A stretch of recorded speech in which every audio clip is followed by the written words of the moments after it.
Welcome to the land of the Kuria, one of the many ethnic communities in Kenya, though construed as a minority group.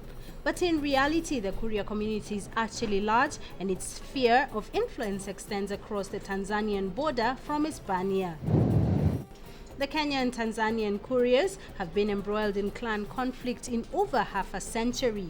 The deadly clashes have led to several deaths and displacement of others affected by the clashes. The result of which was, for example, a serious inter-clan conflict, and we did have people dying because of the fighting that took place between these two clans.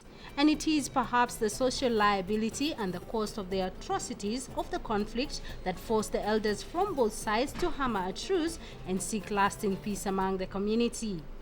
The effect of this kind of conflict is that it entrenches enmity between the communities, and in the long run then it will affect how these two clans operate. In July this year, the elders sought the help of professionals engaged in the peace caravans that helped avert cattle rustling amongst pastoralist communities to help them embrace a culture of peace and avoid more bloodshed. Before we embarked on this peace caravan, we had an average of 2 incidents per week, and an incident normally results in 2 or 3 deaths. The two sides, consisting 18 different sub-clans referred to as Milango, include 5 from Kenya and the other 13 from Tanzania. According to Mzee Matiko Mahiri, an elder from the Kenyan Kurias, rustling has become too common among the Kurias, and it is time to reverse the trend. Hata ingao ni chifu, hatutaki ache kuongeleza sisi na location yake iko na wisi. Hizo ng'ombe zinaibiwa, hasiendi kwa Mungu. Similar sentiments expressed by the Tanzanian elder Elijah Nyandoro, who says the only way to deal with the vice is coming up with a local mechanism to address such crimes. Nikakusanya litongo, nikaambia serikali kwamba sasa hivi tumekuwa na wizi mkubwa, na naomba kwamba tukae sisi wenyeji ili tuangalie huu wizi tutaumalizaje.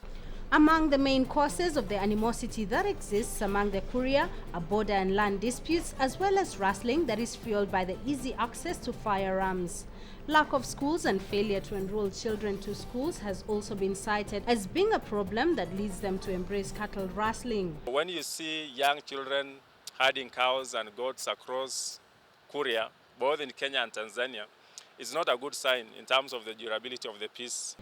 As for how the peace is to be sustained for the long-term good, unless we begin to understand those traditional and cultural resources and institutions, then the peace we continue making will be superficial.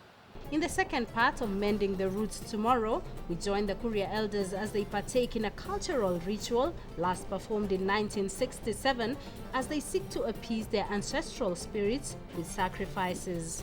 As the waters of the Mara flow by, it is a plea of the Kuria people for a chance of peace within this community, which has been warring for nearly half a decade now.